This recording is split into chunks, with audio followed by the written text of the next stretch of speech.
Welcome friends. In this video we'll discuss the Pascal's triangle. This Pascal's triangle is invented by the French mathematician Blaise Pascal. His name is Blaise Pascal. It is used. This Pascal's triangle have many applications, but in FEM, that is finite element method, it is used in the polynomial approach method. So let's see how to find the displacement field using this Pascal's triangle. Besides the convergence and compatibility requirements, one of the important consideration is in choosing proper terms in the polynomial expansion is that the element should have no preferred direction, that is displacement shapes will not change with change in local coordinate system. This property is known as geometric isotropy or geometric invariance. Geometric invariance is achieved by Pascal's triangle. Now here I have used one word that is convergence, and the second one which may be difficult to understand, that is compatibility. So convergence is nothing but the process of dividing some element into smaller elements or mesh such that the change in size of mesh will not affect the result. It means अगर हमने इस plane को एक mesh में smaller elements में divide किया है समझो, ठीक है, तो हमने अगर इसको बहुत स्मॉलर एलिमेंट में डिवाइड कर दिया तो ये मेश की साइज रिजल्ट को चेंज नहीं करेगी, क्योंकि हमने ये स्मॉलर एलिमेंट्स में डिवाइड किया है इस मेश को, ठीक है. अगर समझो मैंने इसी मेश को ऐसे बड़े एलिमेंट्स में डिवाइड किया तो क्या होगा, अगर मैंने मेश का साइज चेंज कर दिया तो ये रिजल्ट्स में चेंज आ सकते हैं. तो ये चेंज कैसे आ सकते हैं इसमें हम नेक्स्ट किस वीडियो में देख सकते हैं, क्योंकि अभी इसका एक्सप्लेनेशन बहुत टाइम चलेगा. So for this video I have just explained this convergence in short. So size of element should not size of mesh should not change the result, so that is requirement of convergence. And what is compatibility? Requirements of compatibility are when any element or structure is deforming, it should not have sudden deformation or sudden change in the deformation. Sudden change in deformation is not allowed in the compatibility requirement. So beside these two, we have one more important consideration in when we select polynomial, that is it should have some invariance, that is local coordinate should not affect the system. Means change in local coordinate should not affect the system, or you can say that the element should not have preferred direction, so that the result obtained will be nearest to the actual. Okay. Now we'll see how to form this Pascal's triangle.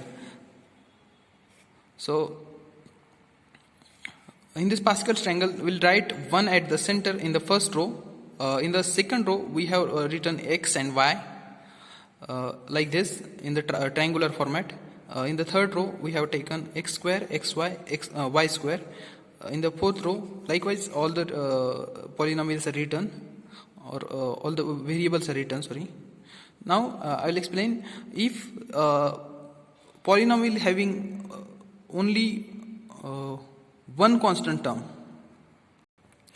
or if the polynomial is constant, so it will have only one term. If that polynomial is linear, so it will have 1 plus 2, that is 3 terms. Here I have written with curly bracket 3 terms here. Okay. If that polynomial is quadratic, it will have this 3 plus above 3, it will have 6 terms. Here I have written that in pointing the curly bracket. If that polynomial is cubic, it will have, here I have written that it will have 10 terms. And if the polynomial is quartic, then it will have 15 terms. So let's see how to find out the polynomial using Pascal's triangle. We'll first see 2D Pascal's triangle. Geometric invariance can be achieved by selecting the corresponding order of terms on either side of triangle.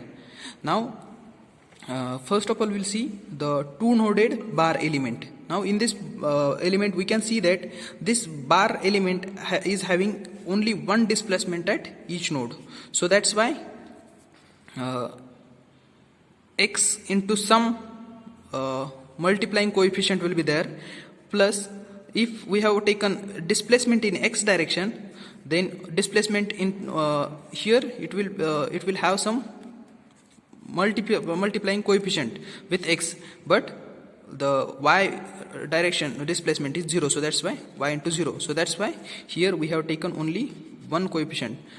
So for linear term we have three terms, but as this y term is 0, so that's why we have taken alpha 1 plus alpha 2 into x. So for linear term we'll have 1 plus 2, that is 3 terms. Here I have written that. So this is for linear term, 3 terms.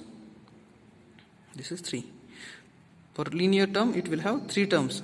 So that's why as the displacement in second direction is 0, so that's why only 2 terms. So this is how we'll form the polynomial for two-noded bar element. And this is the representation of 3D Pascal's triangle. I have not drawn this triangle with scale, so that's why there is some irregular shapes of this triangle. So if you draw precisely, it should be like this.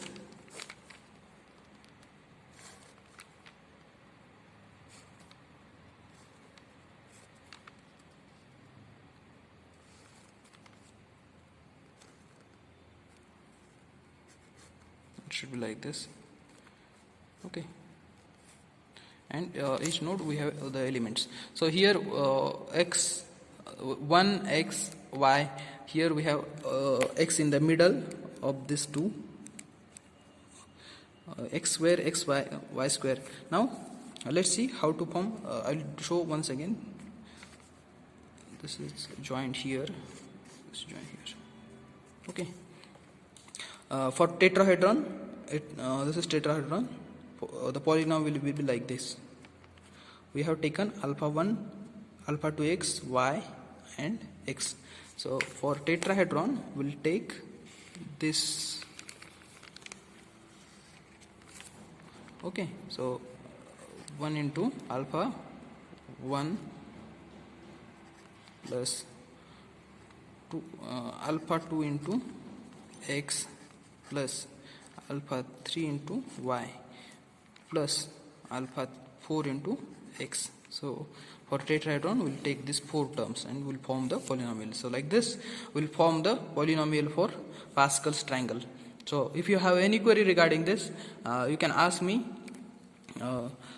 Many times the question is asked on the Pascal's triangle. Explain 2D and 3D Pascal's triangle with example. So you can write this for the answer, or sometimes question may be asked like explain Pascal's triangle. Just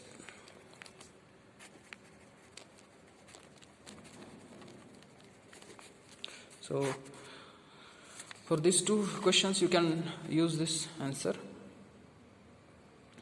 In the next video, most probably we'll see the shape function.